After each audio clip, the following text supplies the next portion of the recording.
Assalamualaikum warahmatullahi wabarakatuh. Nama saya Vina Albedriah dari Prodi Ekonomi Syariah 4 dengan NIM E2019-2150. Kali ini saya akan mempresentasikan tentang struktur industri. Berikut penjelasannya. Struktur industri merupakan struktur pasar dalam suatu industri yang mengindikasikan derajat persaingan dalam industri. Struktur dalam industri terkait dengan beberapa hal, diantaranya seberapa tinggi derajat konsentrasi penjual, seberapa tinggi derajat konsentrasi pembeli, seberapa tinggi derajat diferensiasi produk, dan seberapa tinggi tingkat kesulitan yang ditemui oleh perusahaan baru untuk masuk ke dalam suatu industri.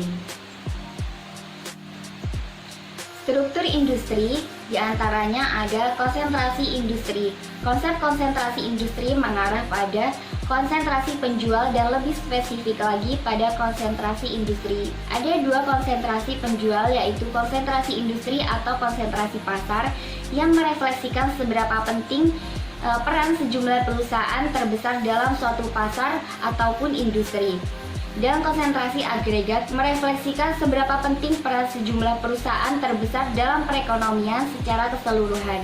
Menurut Lipsinski, konsentrasi industri mengacu pada jumlah perusahaan yang ada di dalam pasar, dan semakin besar ukuran perusahaan-perusahaan tersebut relatif terhadap ukuran seluruh perusahaan dalam industri, atau biasanya ditunjukkan dengan share penjualan yang semakin tinggi, maka tingkat konsentrasi industri cenderung menjadi semakin tinggi pula. Faktor penjelas konsentrasi industri ada 4. Di antaranya yaitu yang pertama, nasib baik, yaitu terjadi apabila adanya perusahaan yang pertama kali masuk dan konsisten untuk beroperasi dalam suatu industri dalam waktu yang lama, sehingga mengakibatkan produk sejumlah perusahaan tersebut mengakar dan memiliki kekuatan dalam masyarakat, atau bisa disebut mampu menciptakan brand loyalty. Yang kedua yaitu faktor teknis. Dalam faktor teknis ada 5 faktor teknis. Yang pertama yaitu tingkat keluasan pasar produk. Semakin luas pasar produk suatu industri, maka tingkat konsentrasi industri cenderung semakin rendah. Yang kedua yaitu skala ekonomi perusahaan. Semakin tinggi tingkat kesulitan perusahaan untuk mencapai skala ekonomi, tingkat konsentrasi industri juga cenderung semakin tinggi.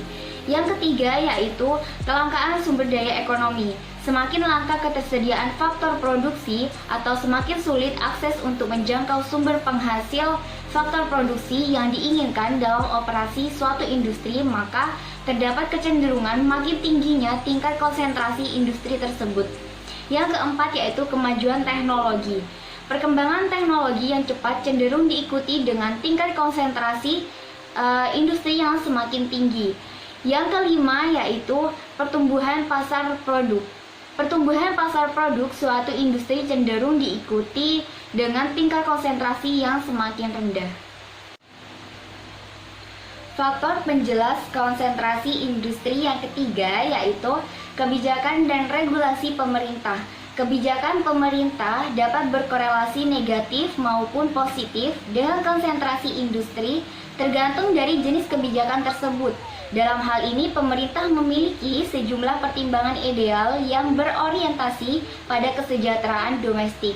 Di antaranya, kapasitas industri yang ada sudah mencukupi dari kebijakan tersebut menjadi upaya perlindungan bagi industri tertentu yang memproduksi kebutuhan rakyat banyak. Yang keempat yaitu kebijaksanaan perusahaan. Hal ini terkait dengan kebijaksanaan perusahaan seperti merger, strategi diferensiasi produk, dan praktik-praktik bisnis yang sifatnya membatasi perusahaan baru untuk masuk ke pasar. Faktor pendorong terjadinya konsentrasi industri ada 3, yaitu yang pertama, cakupan untuk terjadinya discretionary atau pengeluaran sunk cost. Cakupan ini mengarah pada kondisi-kondisi pasar yang tidak dapat ditentukan secara pasti yang mempengaruhi pengeluaran sunk cost perusahaan-perusahaan yang ada di dalam industri tersebut. Dalam karakteristik sunk cost, exogenous sunk cost industri dan endogenous sunk cost industri. Yang kedua yaitu tahapan siklus bisnis. Dalam dunia industri dibagi menjadi 4 tahapan, diantaranya yaitu tahapan pengenalan. Banyak perusahaan berinvestasi besar-besaran pada aktivitas penelitian dan pengembangan untuk membangun produk baru. Tahap pertumbuhan yaitu spesifikasi teknologi tertentu mulai diterapkan sebagai standar di dalam pasar. Harga produk mulai menurun sehingga mendorong pertumbuhan permintaan dan keberhasilan produsen. Hal ini mendorong masuknya perusahaan baru. Nah, yang selanjutnya yaitu tahap kedewasaan. Pertumbuhan penjualan dan tingkat laba relatif datar karena permintaan pasar mendekati titik jenuh. Dan terakhir, tahap penurunan penjualan dan laba yang diterima incumbent firms menurun. Lalu yang ketiga yaitu kapabilitas yang khas dan kompetensi inti perusahaan. Pada kapabilitas khas mencakup elemen arsitektur, inovasi, dan reputasi. Sedangkan pada kompetensi inti perusahaan merupakan turunan dari pengetahuan spesifik terkait perusahaan yang mampu menjadi sarana untuk menciptakan dan mempertahankan keunggulan suatu perusahaan. Struktur industri yang selanjutnya yaitu tentang dominasi perusahaan. Jadi konsep dominansi merupakan kondisi di mana suatu perusahaan dalam industri tertentu memiliki pangsa yang besar dibandingkan perusahaan lainnya yang ada di dalam industri. Dominansi cenderung ditentukan seberapa besar share perusahaan terbesar berikutnya setelah perusahaan dengan share terbesar pertama di pasar.